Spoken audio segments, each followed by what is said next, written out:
So in the marketing minutes, I wanted to talk about something that I think a lot of us know about, but we don't know that we know about. And it is called, Corey, it's called anchor pricing. Well, what is that? Okay.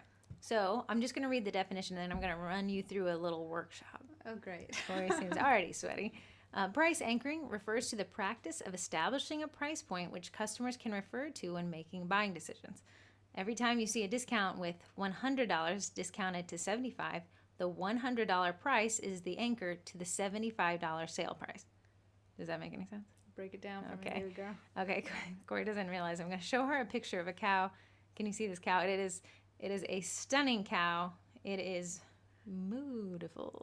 I'm going to let it slide just because it's Wednesday. Okay, yeah, I see your cow. Okay, this beautiful Bessie is from, wait, there's another pun here. Oh, it's from California. Is it only Wednesday? This cow is for sale. How much do you think this dairy cow, endless milk supply, you'd have if this cat lived in your backyard? How much do you think you could buy him for? Well, I know there's people like, dairy cows are female. I'm not actually positive. Okay, we're going to have an anatomy class after with Heather, so stay tuned. I'm going to, just because the amount of butter that I buy seems pretty expensive, put him at $1,500.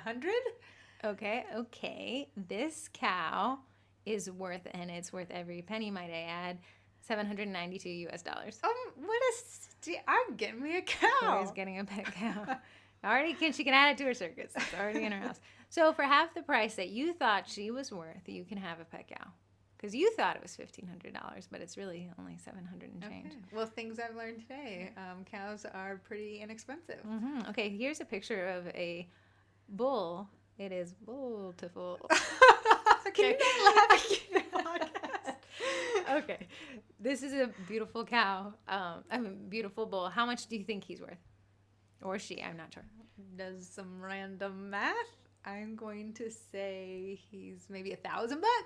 Okay, now my question for you is, why did you think the dairy cow was more expensive than now this bull that you priced at a mere $1,000? Well, I think I was way off base with the cow, the original cow. So when you told me it was only $700, then I felt like Mr. Bull maybe was a little bit more. Right, that's exactly what it is. So Corey's knowledge of cow pricing was null and void until we had this conversation. When she saw the price of a dairy cow, she now had a reference point. Okay, dairy cow, alleged, not to offend the dairy farmers out there, but I assume he's on the cheaper side of cows. He's the lower price point. So a bull seems to be a little bit more expensive. You always hear about them. Makes more cows, I guess. He's the supply to cow supplies. So he is $1,000. So there you go, is price anchoring. But I want to do another reference that applies to more people than just the cow farmers out there. Okay, so sometimes you need a new roof, but you often don't need a new roof for every about 15 to 20 years. So let's pretend you need a new roof, Corey. Okay, yeah. Okay, there's a couple of things you're going to do. You need a new roof. You have no idea how much roofs go for, so you could either ask your neighbors on like next door, or you could get your first quote. Okay, so let's pretend you call me up and I'm like, okay, inspect your roof, everything's great. That's going to be $5,000. That sounds like a lot. Okay, great. I'm like, well, whatever then. So you're probably not going to buy from me.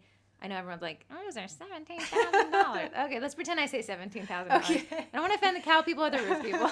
So we say, okay, your roof is $17,000. That's shockingly high to you, who had no concept of the cost of roofs. Right. Okay, so you're going to go get a second quote. Okay. Okay, you call me up. I am Mr. Roof number 2, really proficient in roofs. Look it up. Don't even need to go out there. I've been doing this for 30 years. That's definitely a $25,000 roof replacement. I thought you were going to go cheaper. Cheaper. See, here's the word you just used. You just used the word cheaper when just a second ago at a $17,000 roof, you said more expensive. Well, now I know what the first guy said, so... We have an anchor. That's an example of what price anchoring is. So it's a comparison. And humans cannot separate themselves from price anchoring strategy.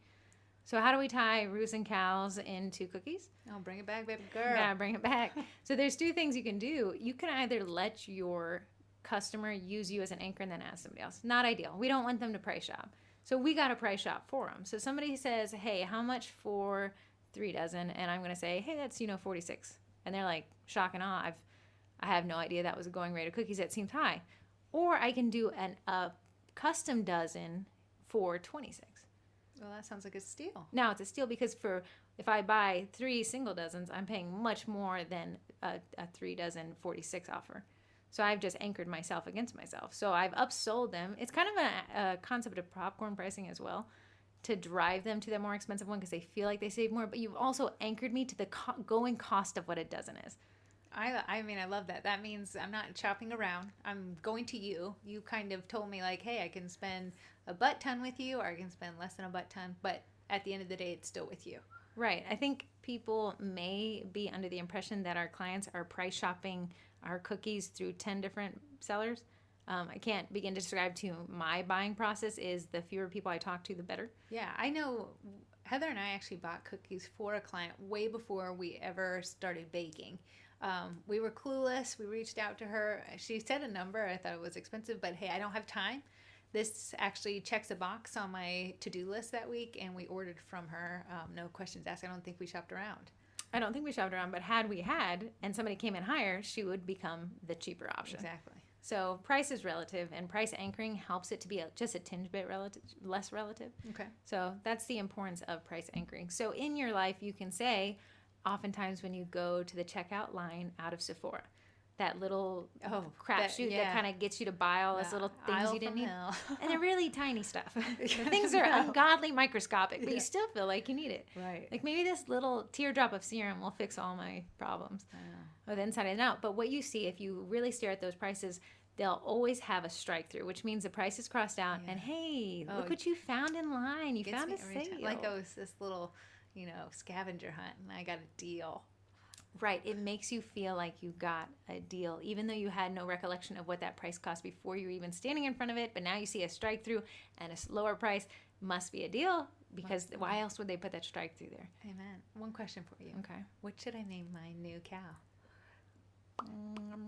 It's got to be a pun. It's got to be a real solid pun. I'll let you dwell on it and reveal the new name next week. I'm ready.